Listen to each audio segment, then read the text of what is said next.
Hey, what's up everybody? Thanks for tuning in. Today we are not going to be doing another Lyra tutorial because I got sucked into my old Rust project just a little bit too much this past week. I had so much fun getting it working again and getting it on 5.4. I just decided to keep playing with it. And let me be the first to toot my own horn. I think this is just miles ahead of what the old project was. All I've really done so far is get the endless generation working again. I've made some pretty basic maps and AI, but this time I stuck to one theme, one art style, and folks, I gotta say, it never ceases to amaze me how much art affects your enjoyment out of a game. Well, we have a lot to chat about in today's video, so let's dive in. See what I did? See what I did there? Booyah! Okay, no, seriously, let's get into it for real. So like I was saying, not much has changed from last week, what I posted. I have deleted some of the old guns, added in some new ones using the low poly meshes. My game is no longer erroring all the time like the old project was. And I replaced all of the pickups so that they are owned by me. They're in my folder. And everything's working fine with my duplicate version of stuff, except the money. Kinda. It's got some weird collision warning, but I'll deal with that another day. Alright, taking just a few minutes to hang out in our test world. Oh, alright, you want to go here, pal?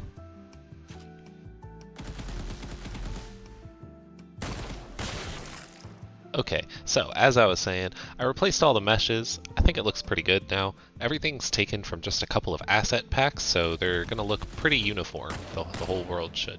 And it's all low poly, which is going to be great because we're randomly generating so much of our gameplay. So it needs to stay pretty easy for it to load. I didn't have health pack items, but I had a few different food items to work with, so I'm thinking something kind of like healing over time, and your character is going to have a hunger meter constantly running around trying to find food that will heal him over time when he's damaged in these different fights. I don't know, the idea for now so far, but everything that I've replaced in general, it's working. Like I said, the chests, the barrels, the machines, everything's all good. I still need to update a few things, like the guns need to be using the new ammo blueprints that I've created, or the machines need to be selling those, but otherwise it's all fine.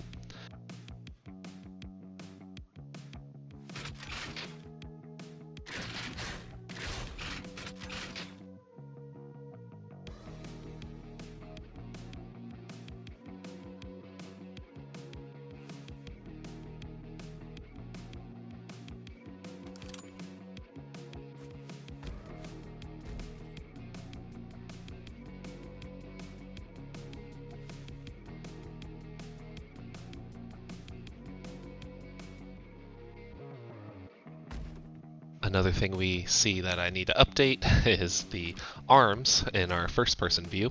I updated our third-person view and the legs slash body of our first person, so when I look down it looks like pixel art, but I still have Manny's arms here, so I'll have to retarget those at some point. So here are some of our NPCs. We have these school shooters that are just walking around looking for problems.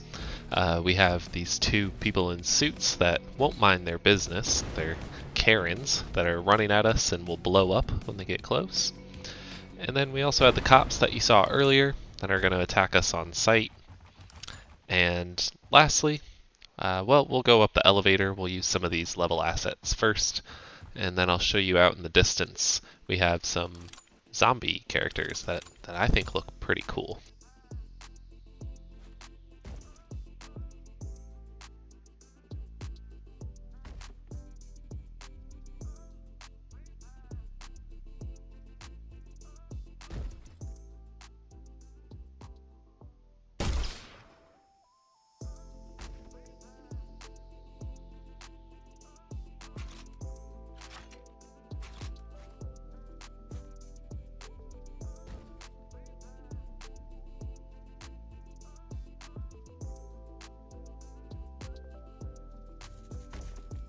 Really like the way that they walk and bump around into each other, but as soon as you step in range into an area that they can walk, they all swarm you like that zombie look and that blank stare that this art style has. I don't know. I think it looks pretty cool already. So I'm starting to get some ideas for a real game, and that's exciting me. Originally, I thought I was just going to keep remaking Rust as a single player game, make some of the environments and some of the same mechanics, but I've already started to get a good feel of what I think this could be. So we'll see. I think I'm going to keep messing with it for a while.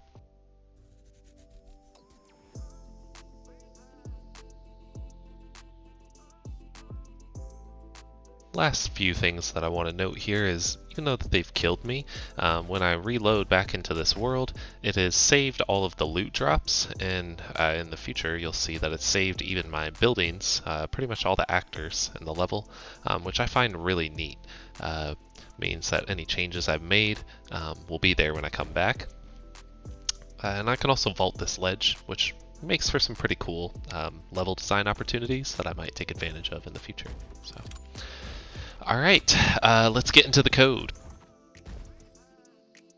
So this part, you may or may not be interested, I don't know, it might just be for me to reference in the future, but pretty much what I've done here is recreate the FPS Kit assets, but with low poly characters and with the items from the low poly assets that I've taken. Most of it was pretty straightforward to do.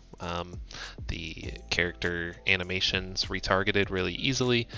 Putting the meshes for the items was pretty straightforward. The only thing that I really had to do extra was export and re-import the guns so that I was able to get skeletal meshes to be able to replace those. Otherwise, the rest of it, it's just duplicates with a quick mesh change. You'll notice though that I did keep in all of the sci-fi stuff. I just couldn't get myself to delete it. I don't know. I think that they could be fun, maybe end game weapons or something. They do like absurd damage. They look too realistic for the game. It's an idea. I don't know. Or I'll delete it later, like the rest of the stuff I have. I thought the same thing with these few funny melee items I kept. I think they look close enough to kind of look like they fit in the game, like this giant sucker. But we'll see. We'll see.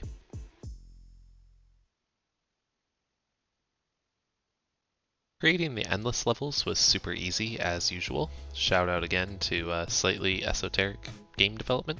I kept it at the same size of 5,000 because honestly, actually, I don't know how to calculate that size. I'm not sure how that math is done there, if it's like landscape tiles or where that number comes from exactly. But I did recreate the landscape my way to be very similar, except I added an extra layer of tiles around it so that they would overlap on purpose. Originally, I thought this was a really great look when it just had the nature tiles, but once I added the city tile, it got a little bit ugly with the black mixing on the green, so I'll probably change that. And the city is the most complicated tile that I've made so far. Originally, I was thinking more wilderness tiles for the game and less city or monument tiles. You know, kind of something like Rust. But now I think I might go in the opposite direction. Build a bunch of different city blocks and city style things, and then have just a few kind of wilderness tiles, more almost Grand Theft Auto-ish, to make it scarce in the amount of tiles that you're able to build on top of.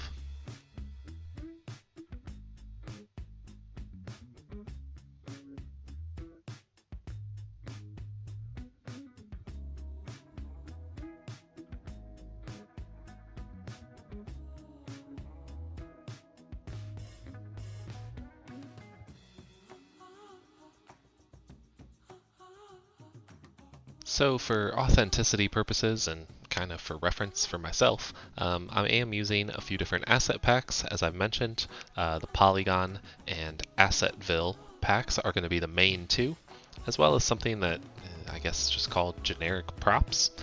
They're all low poly type packs that blend mostly well together, and I think I'll be able to use a good amount of these in the game. Not going to show every asset on the map for every single one of these showcases. It's not like this is my art that I'm showcasing here. I just want to highlight over some of the more important assets out of the piles here that I think are going to be more useful for my game. In the end here you'll see Assetville has some really great items like the weapons, the little drug package, and some other ones that I could use for custom buildings like the brick and the wallpapers, the different styles I could use for that. Unfortunately, their people are more like Roblox Minecraft style block people, so they just didn't animate properly with what I had going on. I don't think I'm going to end up using any of the people out of it, but we'll probably use a lot of the environmental assets. Alright, now that I've shown it all, let's dive right back into where we started and let's play around a little in this game. I found myself actually playing this for like 10 minutes, and in my mind, that is a great start. Like, seriously, I've never made anything that fun before. I've made games where I play tested the Monster War even. I was play testing, you know, maybe a few minutes at a time here and there, and that was getting through a lot of the game. This one, I was just in it. I was just having a good time. So I'm really, really happy, really excited to see where this takes me.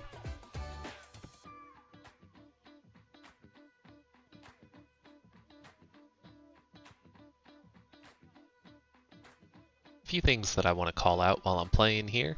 I made it so that you're not able to build inside of the city blocks. That means you have to go to tiles like the fields or the hills to build your house. The enemies, like the cops or the attackers, those kids, are going to roam pretty much everywhere, so it's very high odds that they're going to come across you. And I'm hoping in the future that I'll have them attack your base and kind of have like that raid experience almost that you would get in Rust.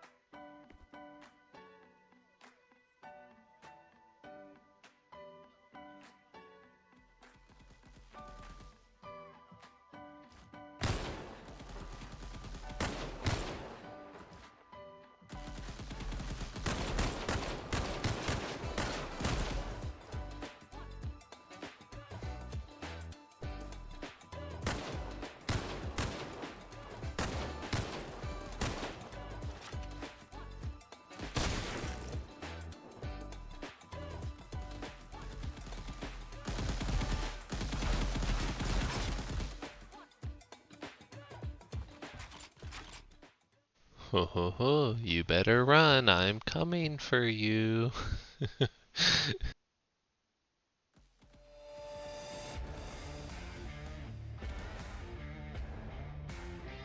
Another thing I want to note is that you can damage the building already, but it's part of the easy build system asset that's built in with the damage trace there. I need to still set up the logic so that it works with the guns and the melee system, and even more importantly, I need it so that the NPCs are able to damage the buildings that you create, and even seek out to do so. I think is going to be even more fun. Alright, just a second ago you saw how the overlap is not working in my favor, with the city pieces glitching into the nature piece, making that weird effect there.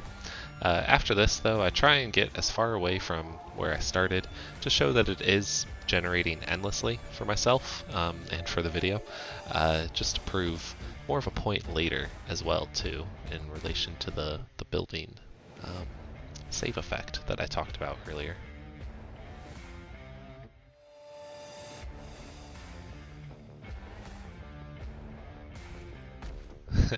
I'm just kind of showing off here. Check out these sweet shots I landed.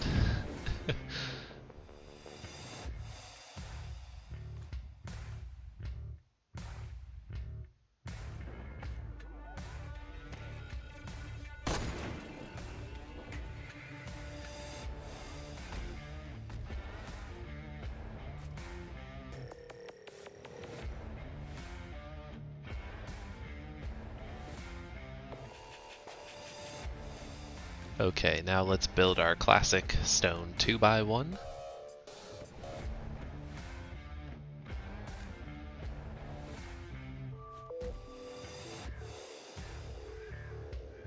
I had a difficult time at first because I was in grid mode instead of the snapping mode that Easy Build System has built in. So I'll make sure to only have the snap mode in use once I have this as more of a real game.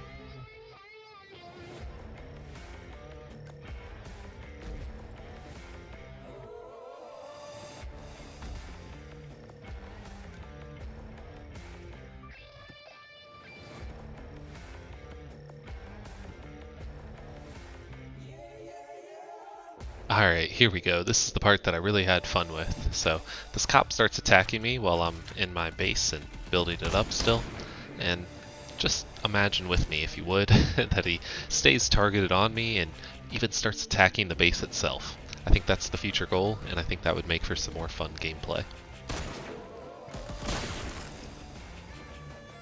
And while I was trying to get back inside, I got jumped again. I was barely hanging in there at this point.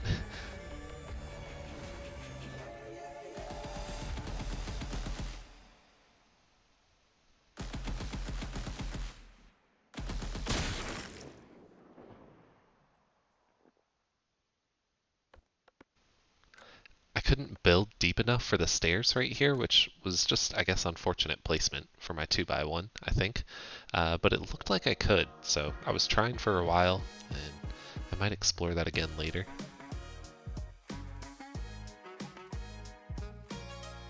But instead I put my triangle foundation down. Triangle foundation. And you can see I'm getting raided again. So let's take care of business.